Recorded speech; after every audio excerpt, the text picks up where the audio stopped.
Hey guys, how's it going? And welcome to another kind of talkie video, kind of different from what I normally do. But I recently bought Metal Gear Solid 5, The Phantom Pain on the PlayStation 4, hence the kind of 30 FPS. I actually recorded it just using the whole share button thing on the PlayStation 4, so I apologise for the kind of lesser quality footage, but I haven't got an Elgato or anything like that. And basically today I just wanted to talk about kind of the review system, and this kind of is in conjunction with Metal Gear Solid 5. I don't know if any of you guys have actually played the game. The game is a lot of fun, and I think it's maybe the closest thing to Far Cry, where it gives you a true sandbox experience of here are your tools, here's the environment, here are the people, and you can do more or less kind of 99.9% of whatever you'd like to get to your objective, and how you want to do it is entirely up to you. The game actually received a lot of kind of 9.5 to 10 out of 10, especially from companies like IGN. The review system is a bit strange at times. They actually only gave Mad Max, I think, a 6. And Mad Max is a very good game. It unfortunately came out on the same day as Metal Gear Solid 5 and probably received kind of lesser reviews simply because it got kind of kicked under the carpet. I think it maybe should have released at a different time, maybe, you know, a few weeks or even a month later, and probably would have been, well, a lot more received. A lot better received anyway, but not a bad game. Anyway, IGN gave this a 10 out of 10. Which they then defended, saying it wasn't perfect. But a 10 out of 10 is kind of a perfect score. A lot of foreign reviewers review out of 20. Obviously, that's, you know, the equivalent to kind of 0.5 system. But I don't know. I think maybe reviewers should maybe push to a kind of out of 20 system. It just gives a lot better maneuver for just certain things like that. Anyway, I'm going to talk about why I think the game is brilliant, but I kind of don't think it's a 10 out of 10. It's probably the best game that I've played this year, certainly the best AAA game I've played in several years. And I'm a big fan of sandbox games. Anyone who watches my channel, a lot of the stuff I do play is kind of sandbox, and I think it makes for good content. You can be extremely creative with what you do, and Metal Gear Solid, as is previously stated a minute ago, is just fantastic for kind of what you want to do. In this mission on the screen, I had to actually rescue a Afrikaans interpreter, but they were only meeting at a certain time, so I had to tail, and I just saved another prisoner there before. This is actually one of the main missions. I'm actually in Africa on this one. I think there's two different environments, which are Afghanistan and Africa. All the A's, you know.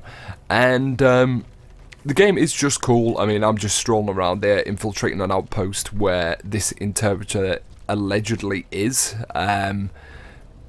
And it is just brilliant to just kind of, it just sucks away hours, and it kind of brings out the perfectionist, but you can go in all guns blazing, and that again is fine as well. But you can extract people and get them to work on your mother base, which is a completely different thing, and has kind of a lot to do with the online aspect of the game, which has just been released in the past 10 days, I think.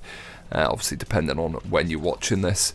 The problem I had with the game mainly is it's not an open world game. It does extremely well at kind of not lying, but it does extremely well in the fact that it kind of paints itself as an open world. Like, the environments are pretty vast and they just look so expansive. This is to do with like view distance and stuff as well, but if you do a mission, you are refined to that mission area.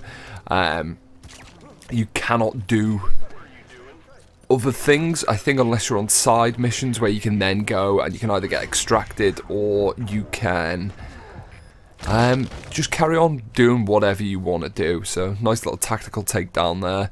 I've put a lot of hours into the game. I know this might sound like I'm a bit late to the party, but I don't like just playing a game for a few hours and then giving my thoughts and impressions to you guys. Simply the fact that, I mean, I think whenever you get a new game, you're just happy that you've got, or anything in fact, you're just happy that you've got something new. So it's a kind of knee-jerk reaction to review something quickly, and I know if that's your profession to review games, like, you know, companies like IGN, as I mentioned earlier, they have to review it on the day, and I don't know, I think you need to give stuff time to see if it's got life, to see if you carry on enjoying it for that amount of time. And with Metal Gear, honestly, it is a fantastic, fantastic game, but it's not perfect. It's still got a very kind of tech demo feel to it, the same that Ground Zeroes did.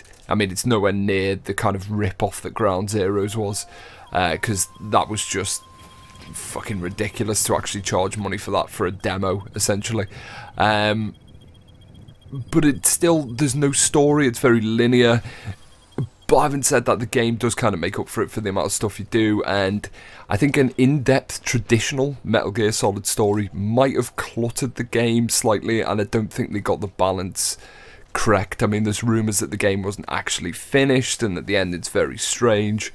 No spoilers or anything like that, but it's, I don't know, it's really empty, especially for, I mean, if anyone's played any of the Metal Gears, like I have played every single one and kind of passed through them all, they're extremely narrative heavy, like story heavy games, in the fact that it's just, there's a lot of dialogue, there's a lot of cutscenes, and to kind of remove that completely, I mean, the main character Snake is voiced by Kiefer Sutherland instead of David Hayter this time, and it just has like maybe like 20 lines other than kind of occasional remarks and stuff like that, and it's very, very peculiar for a Metal game, and that's the kind of bit which doesn't carry itself that well.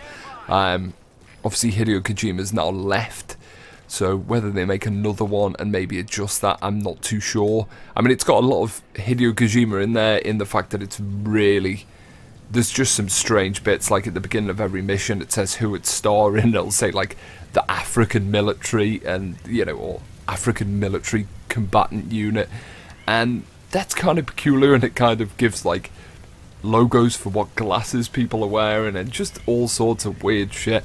But if you can get past that, you will love the game, and I would recommend that you at least try it, maybe not buy it, but at least play it somewhere, somehow, and see what you think. But it will suck a lot of time, and yeah, it's fucking brilliant, but it's not perfect. Certainly not perfect. So just thought I'd give my thoughts on Metal Gear Solid for any of you guys who are interested, and hopefully tell me in your comments what you think, if you've played the game, or what you thought of it, what your best experiences were, and I will see you soon.